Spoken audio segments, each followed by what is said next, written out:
Deep within the amberwood forest, where sunbeams filtered through layered leaves and the wind carried the scent of pine and wild berries, lived three unlikely friends, Delma the gentle dove, Riffin the quick-witted mouse, and Selah, a graceful deer with eyes that shimmered like quiet rivers.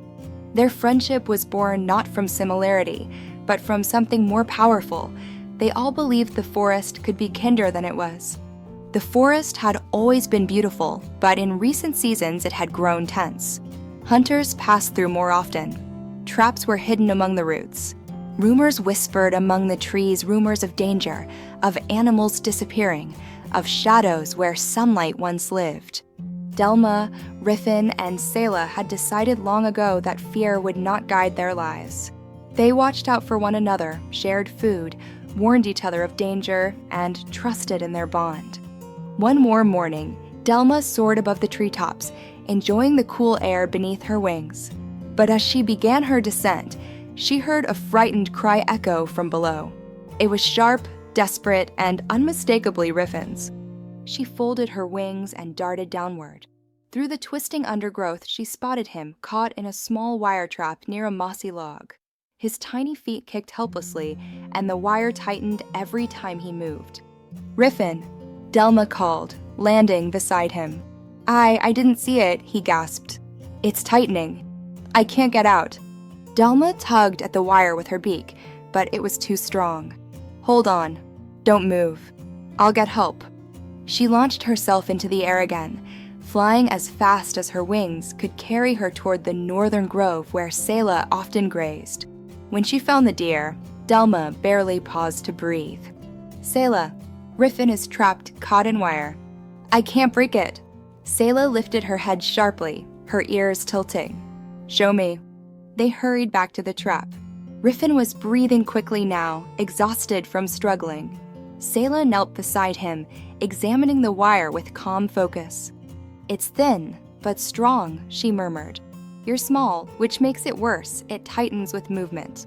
She pressed a hoof carefully against the anchor point, trying to loosen it, but the wire held firm. "This trap belongs to a hunter. If he returns." Delma trembled.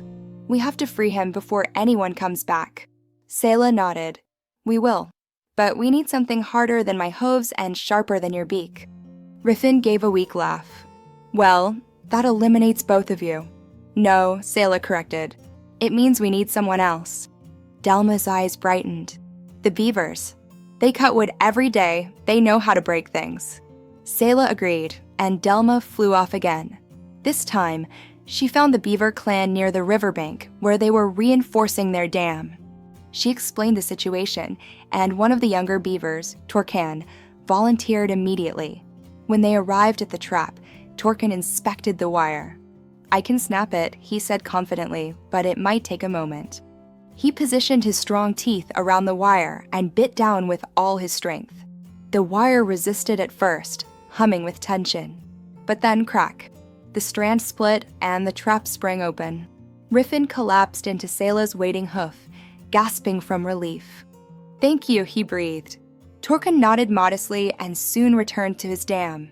But their relief lasted only seconds.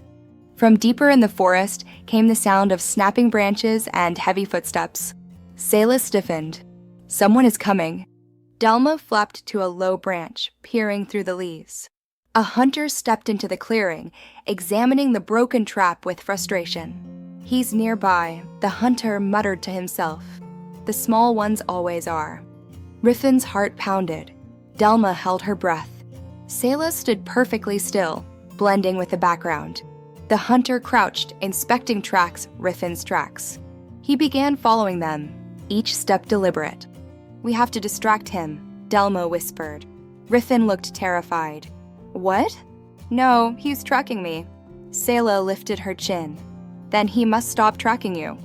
Before Delma could ask what she meant, Selah stepped boldly from behind the trees and into the clearing. The hunter froze. A deer, and a large one. He slowly reached for his bow. Selah's muscles tightened. She darted away just as he raised the weapon. The arrow flew past her shoulder, embedding in a tree. The hunter chased her, crashing through the brush. Delma flew to Riffin. "Are you okay?" "She can't outrun him forever," Riffin said. "She's buying us time, but who will help her?" Delma looked up. Everyone. The dove flapped her wings and soared high above the canopy, calling desperately to any creature who would hear. Her cry echoed across the forest, urgent, pleading, full of fear and hope. Birds changed direction. Squirrels paused. Foxes lifted their heads.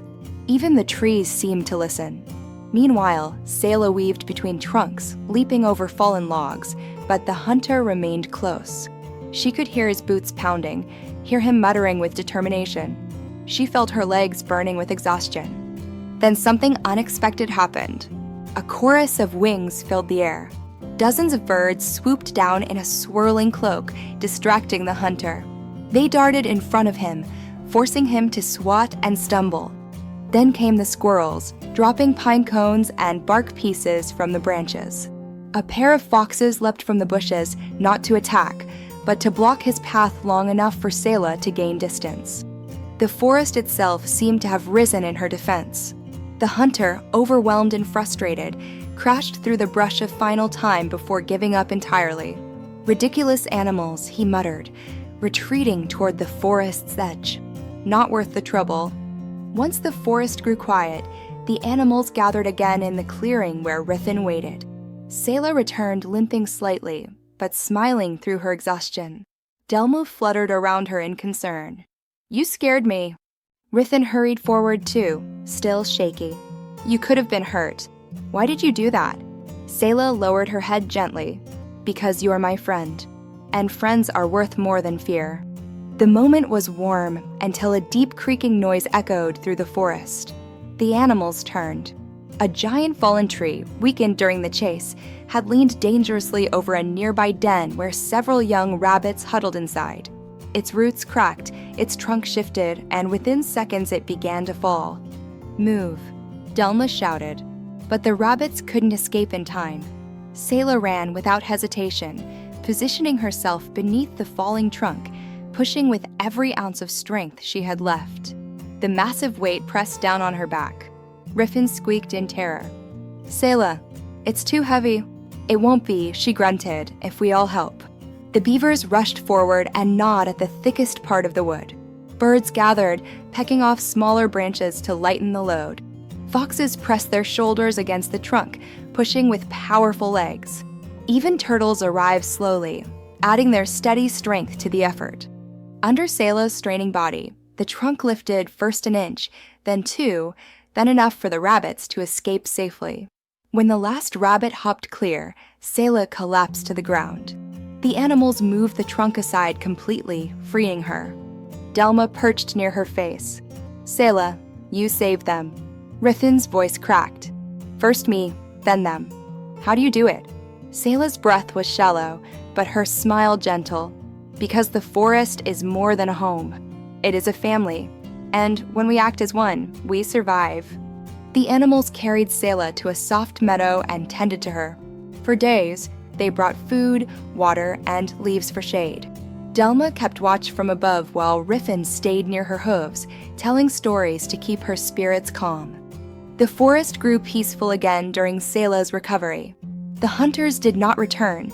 Their failed attempt had made them wary. And something had changed among the animals. They communicated more, warned each other faster, shared food across species, and began building a network of signals and sounds so no one would ever be caught alone again. Weeks later, when Selah finally stood steadily on her legs once more, the entire forest gathered to celebrate. Delma fluttered around her joyfully, and Riffin climbed onto her back as he often did. Selah gazed at the animals surrounding her, creatures who once had little in common, but now stood united. "This," she said quietly, "is what strength looks like. Not in a single creature, but in all of us together." Delma cooed softly. "The forest chose unity." Riffin nodded proudly. "And we'll keep choosing it, every day." And so they did. From that day forward, Amberwood Forest was no longer just a place where animals lived. It was a sanctuary built on cooperation, kindness, and courage. Traps were spotted before they could harm anyone. Warnings echoed long before danger appeared. No creature, no matter how small or timid, ever faced the world alone. And it all began on the day the forest chose unity.